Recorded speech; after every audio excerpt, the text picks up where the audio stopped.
Hey guys, what's up? It's your boy Miguel back again with another video, and today I have probably one of the most exciting and interesting phones of 2024 so far.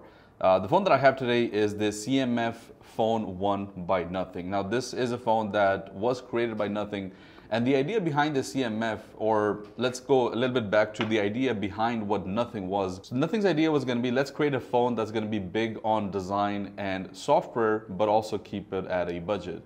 And CMF kind of goes one step further on that and kind of creates a good design phone with pretty much the same software, but even at a more budgety cost. Just by looking at the box, you can tell that without a mistake, this is a phone by Nothing. And I kind of like that they have that dual camera setup, very similar to how the Nothing phone also has it. Before I get into the unboxing, I want to also talk about the price. Now this costs around $200. That's it, $200 for a phone. And then keeping that price in mind, you immediately think, okay, this is going to be a really cheap budget phone, which is not going to have a lot of features. And it kind of yes and kind of no, but it kind of also fulfills the exact purpose of what the CMF phone was supposed to be. And I'll talk about that once we get into it.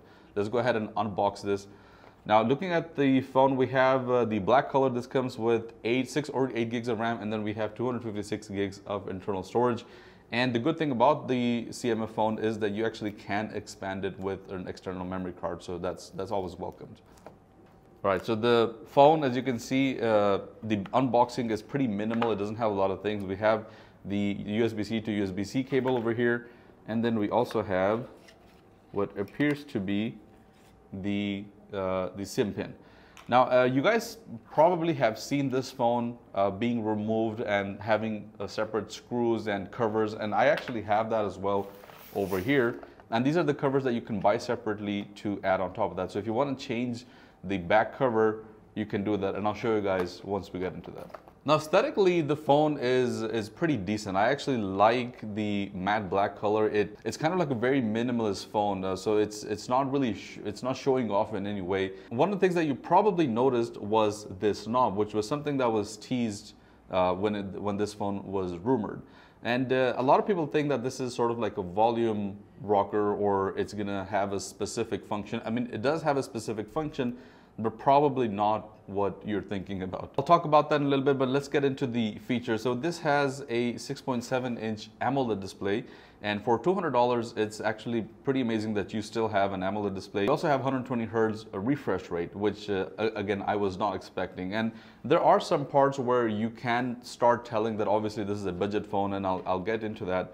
But just looking at on paper, it looks like it's a pretty good deal. On top of that, you also have 2000 nits of peak brightness, which is actually pretty decent. One area that this doesn't cover, and where you start to see kind of the budget thing happening, is that it doesn't have any sort of protection. It just has very slight water and dust resistance, so it's not going to be able to withstand this falling in water. You have to be careful about that, because you have to keep in mind that the back cover is removable, so a lot of the technology is actually exposed. Performance-wise, this comes with MediaTek's Dimensity 7300 5G chip, and that's very equal to the Snapdragon's 7 Gen 1 chip. So in numbers, it's actually very similar.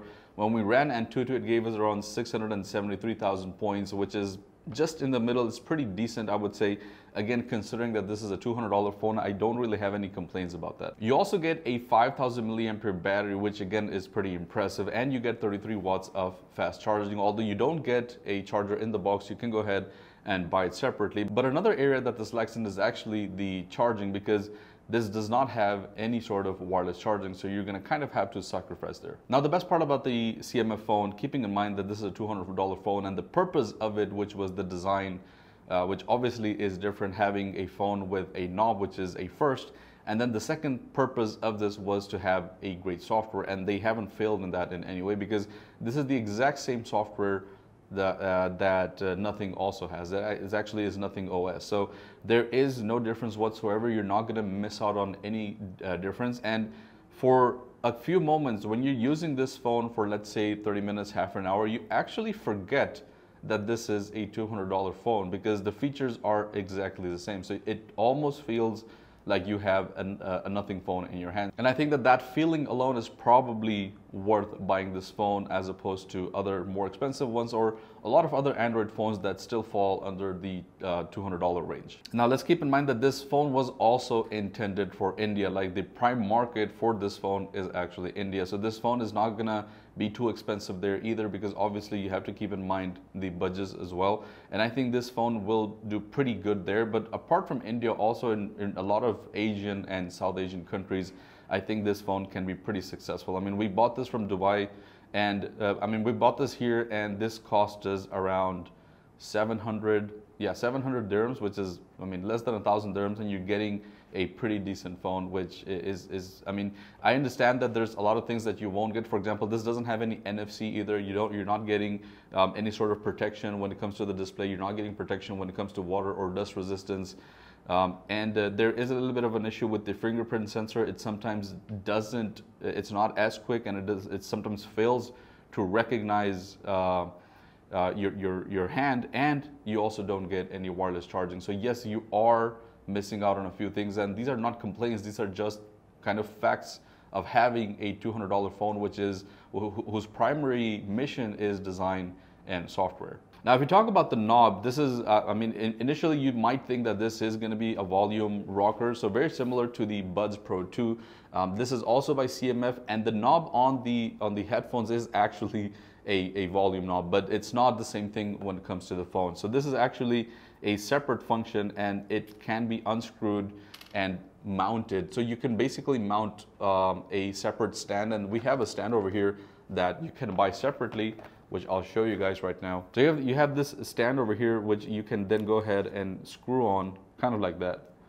And then you can use it as a stand on the phone, which then also folds like this, so it's not really protruding outside. Apart from that, this can also be used to attach sort of like a back cover, which then houses a wallet, or very similar to how MagSafe works. So it's the same concept where you have a compartment for having your cards, so you can actually also screw that in. I thought that it kind of reminded me immediately of a MagSafe, but obviously without the magnet part, because this doesn't have a magnet in here, but it kind of serves the same purpose. And I don't know if you guys remember, but this is sort of playing in the lines of a modular phone, which reminds me of Google's project Aura. I don't know if you guys remember that, but Google tried to initiate a phone where you could change specific items or specific features. So the camera was interchangeable, the battery was interchangeable. I think even the mic was interchangeable, and there were several components of the phone. It was obviously a failed project. It never came into fruition, but it kind of, I think it's a first step towards that, and we may have more variations of that later on in the future. Now, this is one of the cases that comes with it, and this is the blue case. Obviously, you can change colors with it, and you also have the SIM pin, which you can also change here, because obviously it comes with that. You have this a little bit of a screwdriver, which also comes with or doubles up as a SIM ejector pin here. And then you also have the knob and then the separate screws that come with it. So you can go ahead and change them. And one of the things that I did feel is that how plasticky and how cheap this actually feels like. But it kind of reminded me of a car's bumper, which if you kind of just lift on its own, it's very flimsy and it seems like it's gonna break. But as soon as it's on the car, it kind of feels sturdy and rigid. So this is kind of the same concept, because on the phone, this doesn't seem to have any flex at all, or any squeakiness, any play, nothing at all. And one more thing that I actually really liked is that this knob protrudes just enough outside or at the same level of the back camera, which means that if you have the phone facing this way, there really is no play. This way, yes, obviously, but there is minimal play to it, and I think that's a very clever way of doing things. And then you can also interchange this if you want to do it. We have I think there's an orange one as well, which kind of lifts the color or contrasts better with the black color. But yeah, that's the purpose of this. And at $200, I don't think this is bad at all. One more area where, again, this compromises is actually the camera side of things. So you have a 50 megapixel Sony IMX sensor over here. And then just by looking at it, you kind of think that this is a dual camera setup, but it's actually not. The upper camera is not really a camera. It's just a depth sensor. So it's used for macro photography, or it's used for portrait photography, and the camera is I mean, I don't know what you want to expect on a $200 phone, but the camera is not, it's just decent. It's just there because obviously why not, but it's nothing that I would use to specifically take photography, as in I wouldn't buy this phone because of the camera. I think that's pretty much all I have to say about it. In video mode, this will actually shoot at 1080p and 4K as well. But again, the camera is not, it's very grainy, I have to say. And even in this lighting, it's not able to handle the harshness in a very good way. So that's that. And the front camera as well is, it's just okay. I mean, that's the CMF Phone 1 by nothing. That's a bit of a handful name, but I think they're onto something, and I actually like the concept of it because they're doing something different, which is very welcomed in today's market. And I like the fact that they're having a phone that's not gonna break anyone's pocket. Like, you can just go ahead and buy this for no reason, just to see what it's like. And I'm even considering buying this phone, even though I don't need it at all. But I just want to have it for, you know, just for fun. Let me know what you guys think about this phone. Thank you so much for watching, and I'll see you guys in the next one. Peace out.